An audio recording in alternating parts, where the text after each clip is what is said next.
It started with a silence, the kind of silence that settles in a room before something life-changing happens. The world knew Steve Harvey as a man of laughter, a king of comedy, a face that could brighten even the darkest of moments. But behind the laughter, there was a man searching for something far deeper than fame, money, or applause. Something the cameras never caught. For years, he had been the man who made millions smile. Yet, when the lights dimmed and the stage went dark, Steve often sat alone, his reflection in the mirror staring back, asking questions he couldn't answer. The echo of his own success had grown hollow. He had everything, and yet there was something missing. Those who were close to him noticed it. A stillness in his eyes, an absence in his words. He stopped going out after shows. He'd return to his hotel room, take off his tailored suit, and sit by the window watching the world move below. The fame, the laughter, the interviews, they were starting to feel like illusions. What's it all for? He whispered once, staring at the stars. It was during one of his trips to the Middle East that something began to shift. He wasn't there for religion, not at first. Just another celebrity visit, another speech, another crowd. But the air was different there, quieter, humbler, sacred. The call to prayer echoed across the desert like a heartbeat of the earth itself. He stood by his window as the hauntingly beautiful words floated through the night air, and something inside him trembled. He didn't understand the words, but he felt them. They weren't entertainment. They were truth, raw, ancient, and untouched by the world he came from. He remembered the sound vividly, the adhan, the call to prayer, echoing through the city as if the entire world paused for a moment to remember its creator. The next morning, he walked the streets quietly, blending in as much as a man like him could. He saw men closing their shops, people pausing their work, all to bow their heads to the ground in unison. No ego, no fame, just faith. That image stayed with him. It was unlike anything he had ever known in the world of lights and luxury. Days later, in a small mosque tucked away from the city's noise, he sat quietly in a corner. No cameras, no fans, just silence. He watched the people pray. Their eyes closed, their voices soft, their souls seemingly at peace. And in that silence, he felt something awaken in him. A kind of peace he had been searching for his entire life, but never found on any stage. When he returned home, something was different. He didn't speak of it publicly, but his friends noticed. The man who once spoke endlessly now spoke little, choosing instead to listen. He began reading, late into the night, about a faith he had only just begun to understand. He read about the Prophet Muhammad, peace be upon him, about the Quran, about patience, humility, and purpose. Each page brought tears as if he was rediscovering the very meaning of his life. Then came the whispers. Steve Harvey's changed. Is acting strange lately. He's not himself anymore. The tabloids spun their stories, but none came close to the truth. The truth was quiet, sacred, and deeply personal. He had found something that no headline could ever explain. Months later, in an unannounced trip away from the public eye, Steve sat once again in that same small mosque. The air was still. The moment, heavy with emotion and with tears in his eyes, he uttered the words that would change everything. Ashhadu an la ilaha illallah wa ashhadu anna Muhammadur Rasulullah. There was no applause, no laughter, no cameras, just silence, a kind of silence that felt holy. When the news eventually reached the world, disbelief followed. Fans flooded social media. Some celebrated, others mocked.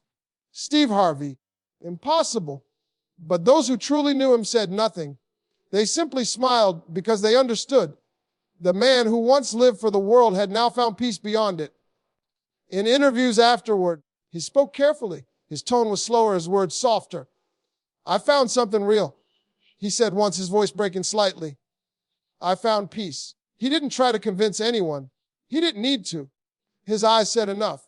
Many couldn't comprehend how a man at the height of worldly success could walk away from it all, not physically, but spiritually. Yet Steve's journey wasn't about leaving fame. It was about finding truth. He had walked through laughter, tears, loss, and love. And in the end, he found what his heart had been whispering for years.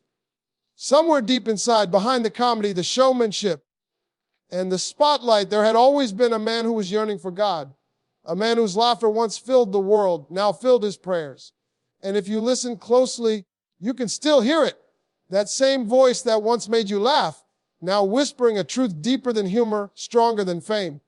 a truth that begins in silence and ends in peace. The story of Steve Harvey's transformation isn't one of conversion, it's one of awakening. A man who had everything until he realized that the greatest wealth isn't found in applause, but in surrender. And as the world still debates his choice, somewhere far from the noise, he bows his head 5 times a day, quietly, humbly, whispering the same words he once heard echo through the night. Allahu Akbar, God is the greatest. And maybe, just maybe that's the real punchline of his story, not one that makes us laugh, but one that makes us listen. In the months that followed, Steve Harvey disappeared from the noise. No red carpets, no interviews, no flashing lights. The man who had once stood in front of millions now stood alone in prayer, often before the first light of dawn. His mansion, once filled with the sounds of laughter and parties, had grown quieter, every echo now replaced with whispers of remembrance. There were rumors, endless rumors. Some said he'd gone into hiding. Others said he'd lost his mind. The media painted him as unstable, a fallen star, consumed by a strange obsession. But the truth, the real truth, was quieter than any of their headlines could ever describe. It wasn't madness. It was peace, a kind of peace that terrified those who couldn't understand it. His mornings began before the world woke up. He would rise before the call to prayer and stand before his Creator. The same man who once made millions laugh, now trembling in the stillness of dawn. He no longer asked for wealth or fame. His prayers were different now. They were confessions, gratitude, whispers of fear and faith colliding inside his heart. The world outside continued its chaos, but inside his heart there was a strange calm. And yet it wasn't easy. Faith never is. There were nights when he broke down completely. Nights when his past came back to haunt him like ghosts in the dark. The faces of people he'd wronged, the mistakes he'd buried under fame, the laughter he once used to cover pain. They all came flooding back. He remembered one night vividly. The rain outside was relentless, pounding against his window like God himself was trying to reach in. Steve sat in his room, head bowed, tears silently falling into his hands. He felt the weight of everything, the jokes that crossed lines, the arrogance, the greed. Forgive me. He whispered over and over, his voice shaking. It wasn't for an audience this time. It was real. He once said that in comedy, timing is everything. But in faith, surrender is. And that night, he finally surrendered. In the days that followed, something inside him began to change. His words slowed down. His laughter softened. He stopped chasing the next big thing and started chasing silence. He started giving away things he no longer needed, clothes, watches, even cars. To his friends, it made no sense. You worked your whole life for this, they said. But Steve only smiled and replied, you can't take it where I'm going. It wasn't about death. It was about direction. He wasn't walking away from life. He was walking toward meaning. But the world didn't take kindly to that. His sudden shift became a storm. Paparazzi followed him, desperate to capture something they could twist. Steve Harvey joins Islam. Fans divided. What's going on with Steve? Is this a publicity stunt? They didn't know what to make of a man who no longer wanted to be seen. One day, a journalist found him leaving a mosque quietly, wearing a plain shirt and simple trousers, no bodyguards, no entourage, just Steve. The reporter pushed a microphone toward him and asked, Mr. Harvey, why Islam? Why now? Steve paused. He didn't look angry, just calm. Because, he said slowly, I got tired of pretending I was the king of my own life. The clip went viral. Millions watched it. Some praised him, but he didn't care. He had already made peace with being misunderstood. The truth was no longer a performance. It was his lifeline. But even peace has its tests. As his faith deepened, his world began to shrink. Friends drifted away. Some avoided him out of discomfort, others out of quiet judgment. His phone stopped ringing, invitations stopped coming. Hollywood had no room for silence or prayer mats. Yet Steve didn't see loss, he saw purification. Every person who left his life made space for something greater, sincerity. He began surrounding himself with new people. Not famous, not rich, just kind. A mechanic from his neighborhood, a cab driver he met in Dubai who sent him Quranic verses every Friday, a young man from Chicago who became his closest friend. Together, they'd talk deep into the night about life, death, and everything between. The hardest thing, the Imam told him once, is not becoming Muslim. It's staying one when the world wants to pull you back. Those words haunted him, and soon they came true. An offer came, a massive one, a new show, a global deal, something that could make him millions again. But there was a condition: tone down the religious stuff. They said, the world doesn't want sermons, they want jokes. For a moment, old Steve flickered inside him. The businessman, the performer, the entertainer, he could almost feel the spotlight again. The money, the fame, the world calling his name. But then he remembered the silence of that night in the mosque, the sound of his tears hitting the floor, the peace that had cost him everything. He turned down the offer. The executives were stunned. "You're throwing away everything," they shouted. But Steve only smiled. "No," he said softly, "I'm keeping what matters." That decision marked the true beginning of his second life. A quieter one, yes, but also more powerful than any stage he had ever stood on.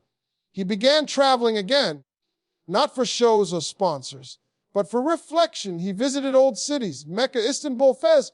In each one, he sought stories of faith, stories of people who had walked away from power and found peace.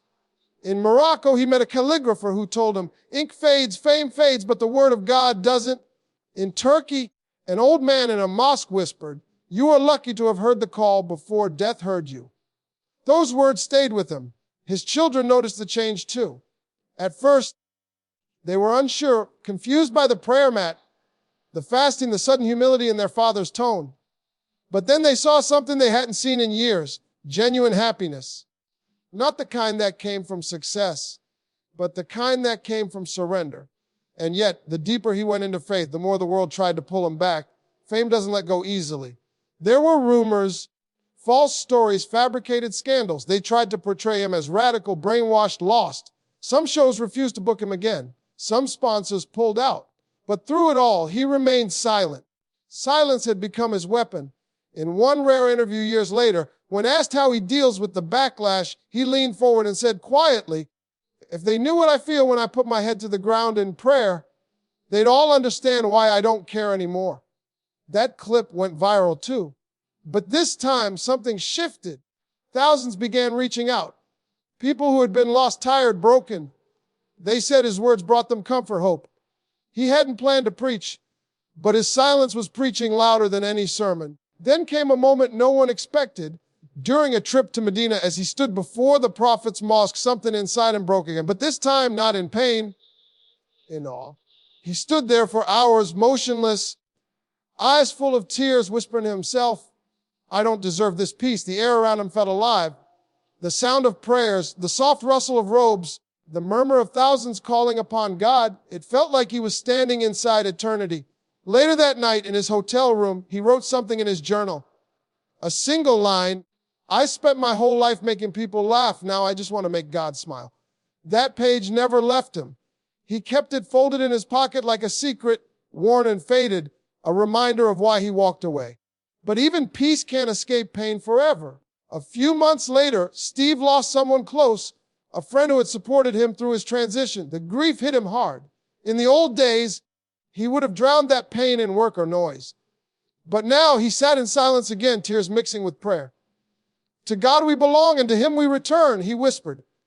It was a verse he had recited countless times, but that night it hit different. It wasn't just words anymore, it was truth. Pain, he realized, was part of purification too. The years passed, and the world began to forget the old Steve, the talk show host, the comedian, the entertainer.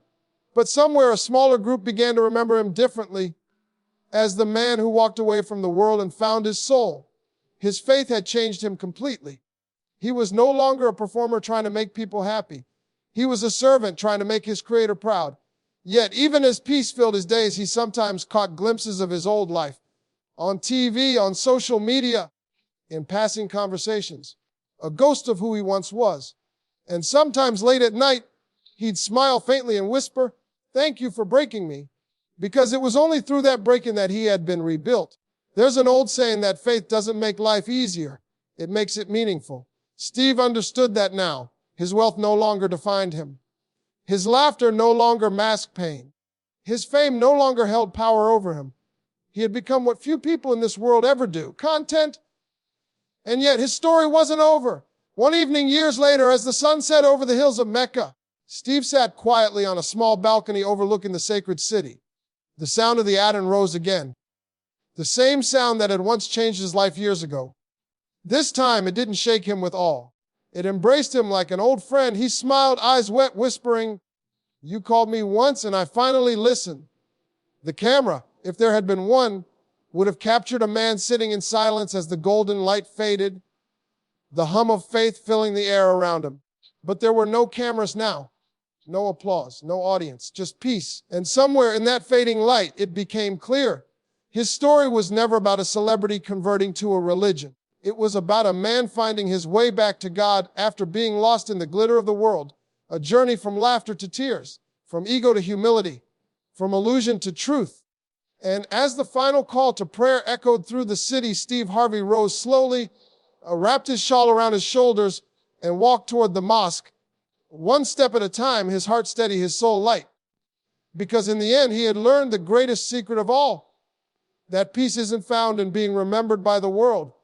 It's found in being remembered by God.